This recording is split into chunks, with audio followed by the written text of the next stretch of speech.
today. Um, uh, let me ask you first about what you do. A quick introduction about your what you are doing in the luxury travel. To let introduce about our next question. So if you can give us a quick, Introduction. introduction of you and Joan. Of course, yeah. Good morning, everyone. So we start in 2015, like an OTA, but just focus on Chinese market. And why? Because we realized that others countries in Europe were receiving a lot of Chinese, spending a lot of money and trying to travel by themselves. But here in Spain, we still received groups and another kind of customers, of passengers. So that's why in 2015 we start to be inside the ecosystem that exists in China. We start to sell routes for FITs, small groups, focus on sell these kind of things inside the environment that they have. Baidu, they don't have TikTok, they have Douyin, they have Xiaohongshu, they have WeChat. So we put all our things, all the Spanish things that we have here, all the tourism in Spain, inside these social media and these browsers. When we were doing this, we realized that Chinese people is very focused on technology, and that's why 2 years after, we start to develop technology to help European companies to sell in China, to attract Chinese tourism to Spain, Portugal, Italy, France.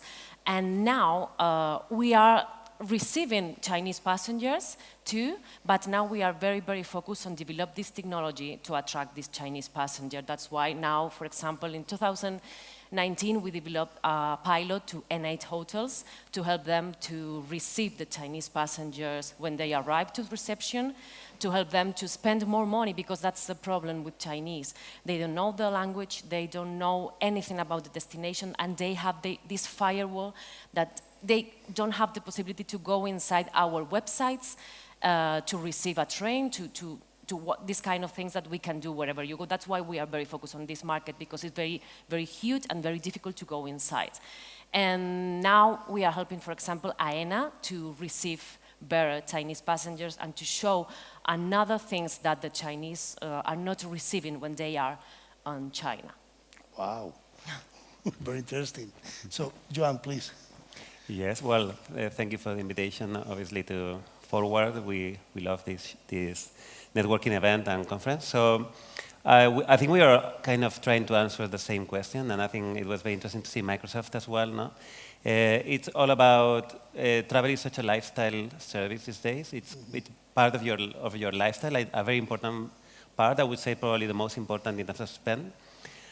And it's all about how do you support people that want to make travel personalized, experiential, fulfilling, meaningful. And I think that we realized from day one that it was about knowing who is traveling. No? So and that's what we specialize on. So we really focus on, it's a membership model. Essentialist is a membership model, 90% US, but then we have Latin America, Singapore, London, so clients from all over the world, that basically they hand over to us in a way their aspirations, profiles, and so on.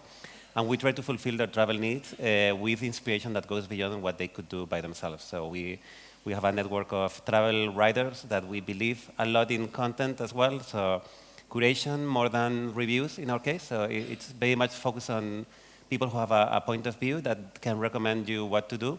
And this is kind of the perfect equation that we found. We know very well the member, but we know very well the destination through the Vogue editor in Hong Kong. So this is the magic combination.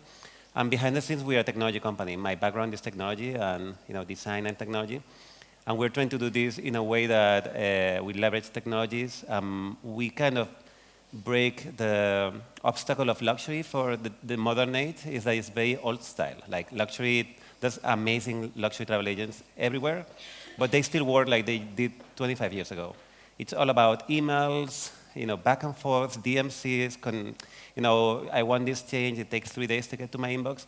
We're trying to break that because the customer is asking for something different, and we want to provide both things. So, I mean, very, very exciting to hear all the interesting inspiration here, and we'll. So get you to mainly, your market is, so you're doing incoming more No, than both? US to anywhere in the world. So it's a membership. So if they say Uh-huh. New Zealand, we do New Zealand. They say Napa Valley, they say we go to Napa Valley. If they say, wherever they go, we go with them. And we have over 1,000 destinations. So we're global, completely global. Okay, okay, so I see.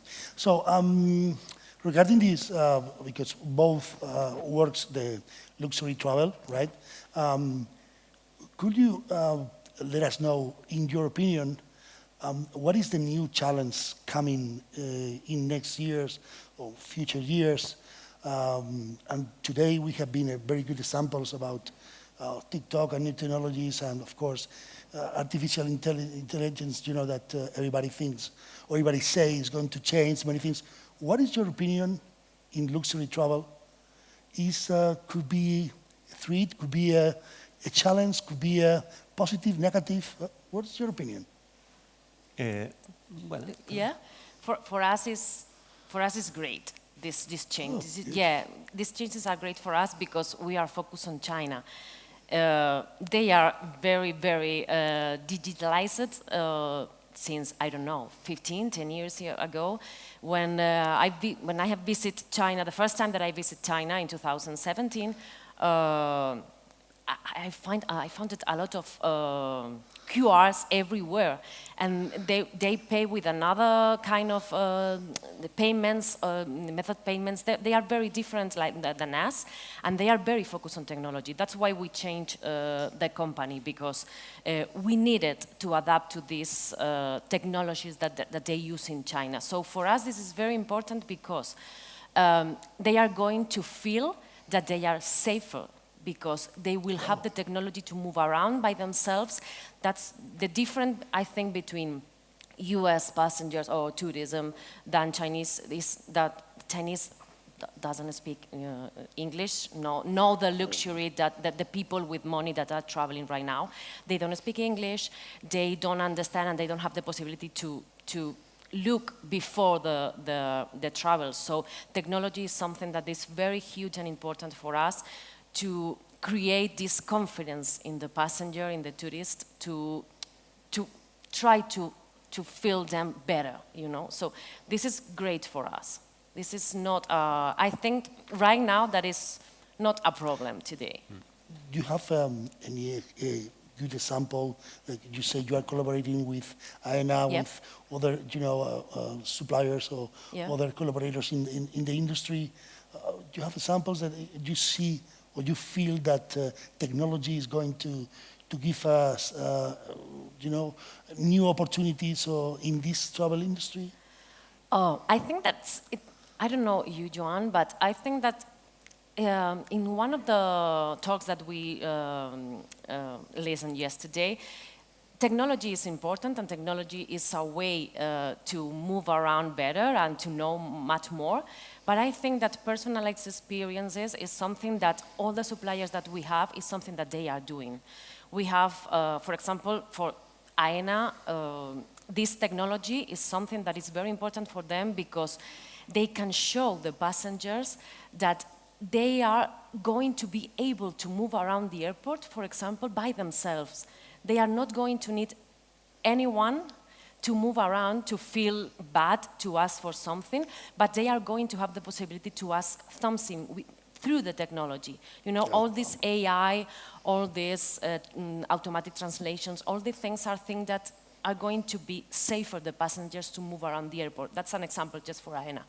But I think that it's something that it's good, and they are going to use it a lot to increase the experience of the passengers or of the tourists. Also to communicate, to communicate with them, Yeah. of course, there is a challenge, and we see that is very interesting what are creating now. But what about starting the process to make, for example, this reservation? The technology is helping in this, or Is helping in a certain us. way? Is helping my team to create better routes or to create a better experience. But I know, and I think that it's something that we need to know, that always the tourist is going to need to talk with someone. They want to feel this yeah. contact. So inside my company, we have a Chinese team here, located here in Spain, that know so much about Spain, about destinations, and this is something very important for the passenger. So this contact is very, very important too. Still today. Also, yeah. I think, Joan? Yeah? yes, I think if we, even summarizing TikTok and Microsoft, which are, I think the fundamental thing is that the tables are turning. So instead of the people looking for information, it's the information is coming to the people. If you look at TikTok, you consume, it's like we've all been on this funnel of algorithms, like from Instagram, from TikTok. It really is you and the system learning so that you don't leave the tool in a good way, but like it's so relevant to you, it's tailored to you. And I think like what we're talking about, the whole mess of Google looking for information, we have too much information in this world. So curation is the keyword for us. So what ChatGPT is kind of promising is, you forget about all these 500 links, who knows where they're coming from, I tell you what you need to know. And you don't need it comes to you, And I think that in reality, we're all fighting for the same holy grail in a way, which is, I know you, I give you something that you want. What is the right combination of technology and humans? It's like each family is individual, and sometimes the ChatGPT's examples that we put, they all lack something, which is like you say, I am a family going to Madrid. Like, okay, how many families are there? Like, 5 billion, no? So it's still, you need a little bit different, and I believe that the human interaction is probably what unlocks.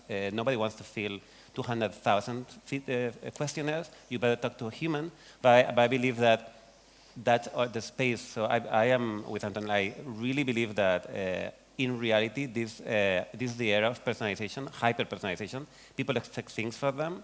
They don't want to Google them. I think that that's kind of a little bit of what this age is bringing. And for us, we're seeing it a boom because people don't take packages, don't take, like standardized routes. They don't take what Google is saying. They don't even take reviews. Like in our segment, they don't like reviews. They like personal recommendations. So I think it's how do you position with this? And for us, the last thing about technology, which is a big challenge for us, and I was mentioning it before, is immediacy. Are you really willing to wait for tomorrow for your flight rate? I want to make a change. Like, I can do it. No? Like, you're competing with them. You're competing with a client who say, like, okay, forget it. Like, tack, tack, tack, done. So in reality, for us, the technology that we're trying to implement is like, how do you bring that immediacy with everything that we are delivering in terms of knowledge, knowledge of the client, knowledge of the destination, and I think it's a perfect environment for us to shine. But obviously, there's if you're left behind, like maybe the way that we used to deliver things, very soon it will look like a Word document with my itinerary. Like, really? Totally agree with Joan. Yeah? Totally. Yeah. So, in what we understand is still the luxury travel, high-end clients, they prefer a human recommendation, this kind of touch for a very special trip or travel, and they don't want to feel that a robot is answering or whatever. No, it's more like this. And if do you think in near future, it could change, or in our this kind of industry? I mean, luxury travel. I think it's hybrid, no? Like, I think the danger is to think that we're protected because we're humans and we know. And I think I see a lot of that when I talk to colleagues. It's like, oh, they still rely on me to go to Japan. It's like, yes, but how you deliver matters, and things change, expectations change so quickly. No? And I've been in the OTA revolution from day one. And we were sending flight tickets on a motorbike, no? And we thought that we were super cool by doing this, no? But we were shipping the actual tickets, no? Well, I mean, the expectations change before you know.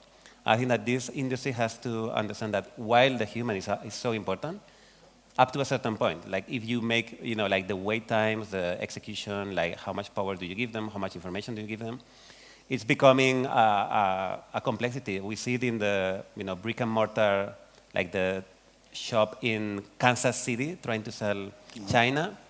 They're in a very challenging place because they need to beat the knowledge of the world. No? So I think we're in a very good position, but we are still technology. I mean, I think Chinespain, believing what they're doing is amazing because in reality, it's like how do you bridge the gap between the client using technology, but behind the scenes you have the humans. But the gap of technology is super important. Yeah, it is. I think that tourists wants to feel that they have the possibility to move all around by themselves, that they have the confidence to move around, but they have behind the human touch to ask anything. So I totally agree with Joan. I think that one thing that we now need to do is to teach our suppliers, for example, to adapt to this, not just to adapt to this technology, to understand that this technology is not going to be bad for them. So for us, it's very huge, all the changes that we are living these years with technology, and it's very important for us to catch more clients and to give them a better experience. But at least we are the intermediate pass, they are going to live the experience with our supplier inside the hotel. It's very important for us that the suppliers understand that technology is nice and they need to adapt to it to give this experience to the passenger, to the tourist. You are talking about experience, and obviously this is, in my opinion, is the most important thing in the luxury travel. People travel to discover and to have experience that maybe in another kind of travel trip they cannot enjoy, they cannot have. So can you give us an example of, whatever you can say?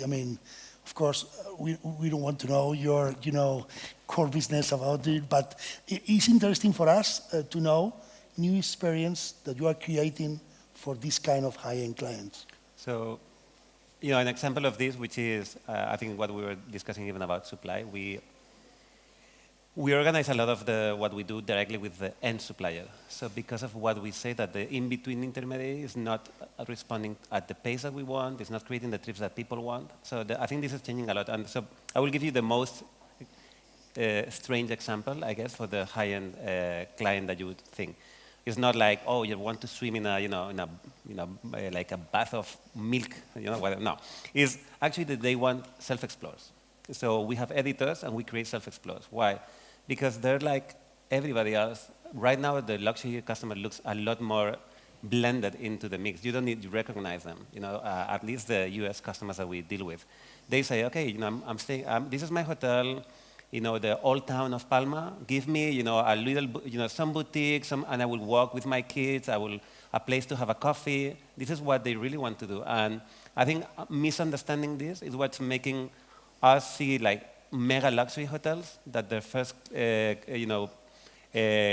is Booking.com. It's like, wow, you're booking a $3,000 a night hotel through Booking.com.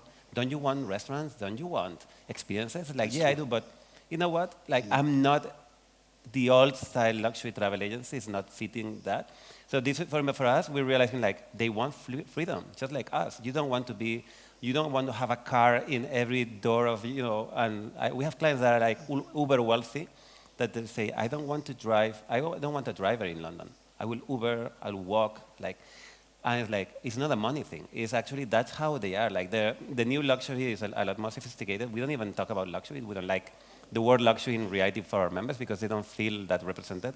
They're high-end, sophisticated, very curious. But so for me, this is the kind of it's going in the reverse way, and I think this is why people are planning themselves a lot, because they don't want a fully packaged experience. They actually want a lot of freedom. This is our kind of client.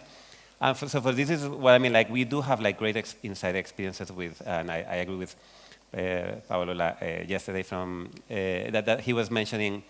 Knowing people is super important. Like they want to know people. They want to get out of the tourism circuit. They don't like professional guides, like in the old style, like the guys who will tell you in the morning about architecture, in the afternoon about food, and in between they will talk to you about something. They want to meet somebody who's super engaged, like these amazing guides that we have at the museums, or but even like somebody who's a luthier, like next door, that is actually creating these guitars that they think like, oh my God, like I'm meeting the luthier. For them, it's a lot more about this authenticity and a little bit more of a self-explore, serendipity feeling that they kind of have like freedom, no? But you say something interesting. It's food. Food is a really important recommendation for this kind of clients. Is food? I mean, because you say maybe food is amazing. We don't even ask for it. It's like they all want food. However, how do you like to eat? You don't want 12 like Michelin restaurants in a row. That they at second day they will cancel them all. It's like, forget it. Wow. I'm done. So but it's like tapas, Michelin star, like little paella in a corner, like this, like casual food, something. So it's a lot more real in a way. I think that sometimes with packaged luxury, as if they were like some aliens that are coming and they, driving Rolls Royce and so on. Our luxury, we just learn to be a lot more personal. It's like, that's not what they're expecting from us. They want, and I think every country is a little bit different. Probably and to cook. By to cook, themselves, yeah, of course, cook. If they can, cook. But, and they want to get their hands dirty. Yeah. It's like if you get their hands dirty, you're doing a good job. Like picking, grapes and, and then you see them, kind of like looking not so good, but after like a day of walking in olive trees, picking something, and this is what they really enjoy. Like they feel they connected, and yes. And the US is China, US, like every country is a little bit different in the process, but I think the US is a little bit of the aspirational market that we are all moving towards. Yeah, maybe there are different, like you say, on the process, during the process, but it's the same for us. I think that here in Spain we have this, here in Spain and maybe all around the world, this stereotype that Chinese people are people inside a bus, just going, taking pictures, taking photos. No. This is not. They want the same that Joan said. They want this process. The process could be different, but for them the experience is to arrive some place, to a boutique hotel. They don't need 5 stars. The luxury for Chinese tourism is not about gold, diamond, being with me, like you say. No. It's about the experience. It's about the possibility to live the life of the locals. The most important, one of the most important clients that we received in the past before COVID, is all about this. They want to go to see a football match, to watch a football match, but inside. But they don't want to be near the football players. They just want to feel all the things that we feel every Sunday on Bernabeu or Metropolitano or Barça, And they want to cook and they want to go to, for example, to eat cocido, because for them gastronomy is very important. The Chinese people try to find on the Spanish dishes similar to Chinese ones. So they want to eat cocido in the same places that we eat every weekend, and they want to feel all the local things. So for us it's very important, this touch, because they ask us, like locals, citizens of Madrid or of Spain, the possibility to live the life that we live. So it's the same. And for them, the experience is that when they are arriving to Spain, they have the possibility to use the technology that they have. For example, if they arrive to the boutique hotel or to the store and they have the possibility to pay by WeChat Pay or Alipay, they are going to be very, very happy, because they will not need to use cash or to use the Visa. So they are going to be, wow, they are putting Alipay or WeChat Pay for me. This is very important. A lot of reviews that we receive were about this, about when we arrive to Spain, we have the possibility to pay by WeChat or Alipay. We had the possibility to share a meal with local people. Is this. And I think that in Spain this is easy, because we are this kind of people. In Madrid we are the kind of people that enjoy together on after work or on weekends. So I think that it's very easy to us to do this. And you are trying because to explain to the commerce, your local commerce, that getting this kind of payment, Yeah, that's are going to get this kind of clients? Or? that's the kind of work that we are doing now, because of this stereotype that I said before. Why I need to have WeChat Pay or Alipay, or why it's important for me to have my menu on Chinese or have a QR, because if you give the Chinese a paper with your menu, it's okay, but if you have the possibility to share with them a QR with a Chinese menu, it's going to be amazing for them. And we are doing, since 2015, 2016, this job. We are trying to teach the suppliers to just adapt a little bit to Chinese, because they are going to receive a lot of reviews. And on China, people is very, very hyper-digitalized. So they are going to recommend you. So it's important if you just change two things, and we are trying to do this. For example, Aena is doing this. They are trying to create a lot of things for Chinese passengers. I think that they are doing this very, very good. They are a public company, and they are trying to adapt to Chinese. This is very important for us, because with these projects, for example, we are open minds to other companies to adapt to Chinese. Chinese are not the people running away, visiting 12 cities in 5 days. No. They are another kind of customer, and we need to know that. Okay. So we have only approximately 10 minutes. In these 10 minutes, for me, there are two questions important. And the first one is, what is this kind of extra service you are giving to these high-end clients that is something different of you? We talk about experience, we talk about now about service that you give extra to these kind of clients. So I will read you something, which I found it was very funny, and I will try to see who said this. The Holy Grail is becoming the ultimate travel agent that can learn from you.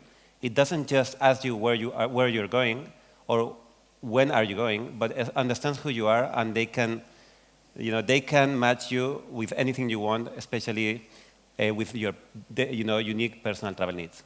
So this, which I could have written, is actually from Brian Chesky from Airbnb. So I removed the word AI because he has some AI, and I've removed that. But in reality, that's the ultimate goal.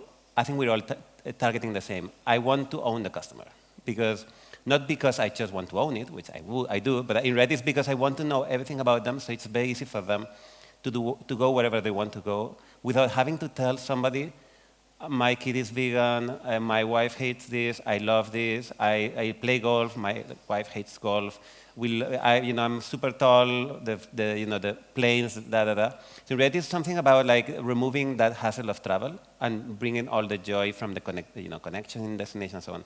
So in reality, we don't believe you can do this at the luxury level by jumping providers. So we believe there's going to be a place where you're going to leave your, leave your data, leave your knowledge. You're not going to tell your preferences to every single hotel chain in the world. I don't think that will really happen. I think people will pick who they give their data, and I think that the travel agents, we are very prepared for that, and we are already responding to this in a less technology way than we would like to do, in a less immediate way that we would like to do. So in reality, this is our evolution. We have, we have the human component. Now we're building, the capabilities of being that kind of service that they want and they need in a digital age. But still, it's a duality that is very difficult to navigate. But they want the hyper-personalization. They want it now. They believe in recommendations, they believe in content, they believe in prescriptors. So it's kind of how you package this all up in a place that they feel, like they believe, that they understand, that that it's built for them.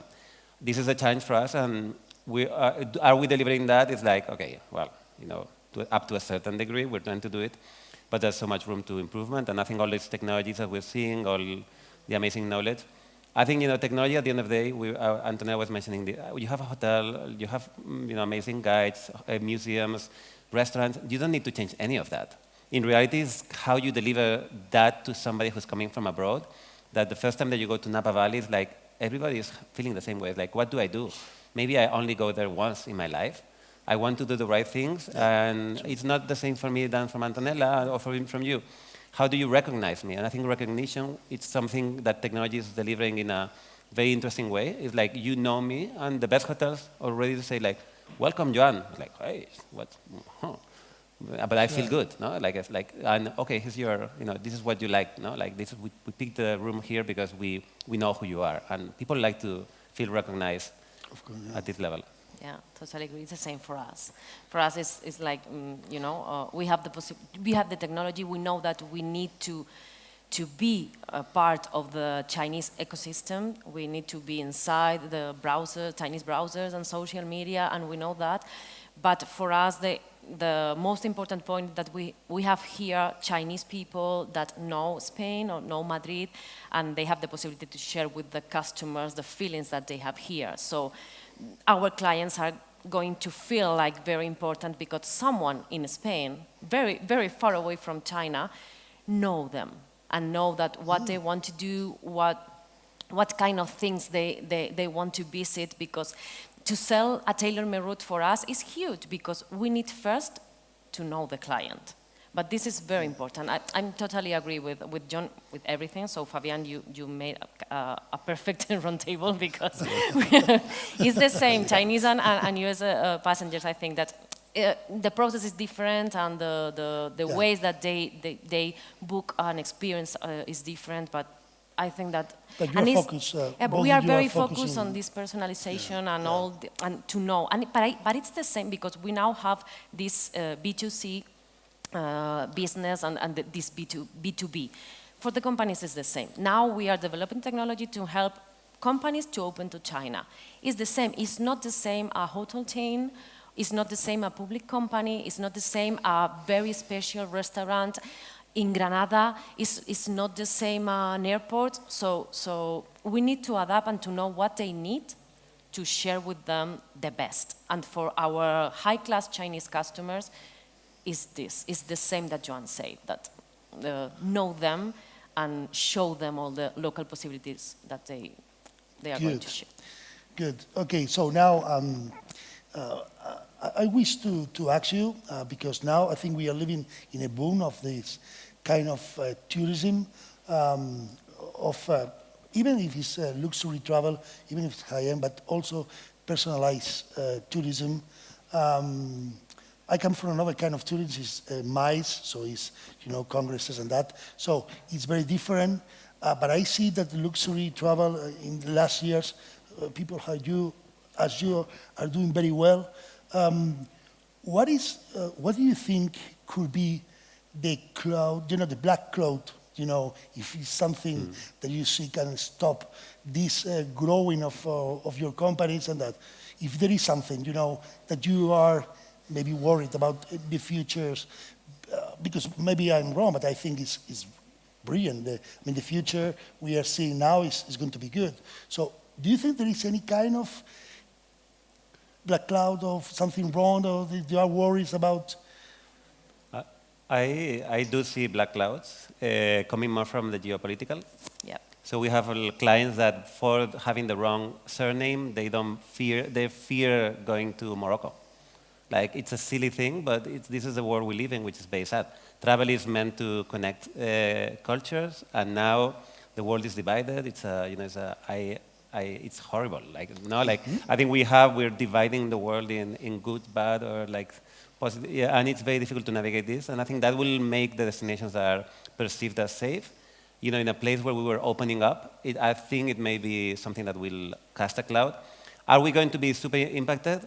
I think that in reality our clients will diversify the destinations, so we will change destinations. We're global, but it's a sad thing, no? It's part of what we are aiming to do is that bring this knowledge of cultures, and I think that travel is so important, no? If you go somewhere and you meet somebody local, the U.S. perception sometimes they're in the top of the world, but then they go to meet this guy in Taiwan who collects the same artwork that they do, and they feel like, what is this guy? Really, he knows probably more than I do about this, no? And I think it's very enriching for people to have these connections, no? And if we stop those connections, it is this is one of my biggest fears. I think that it's very interesting, the participation of women. I think our company is like 85% women.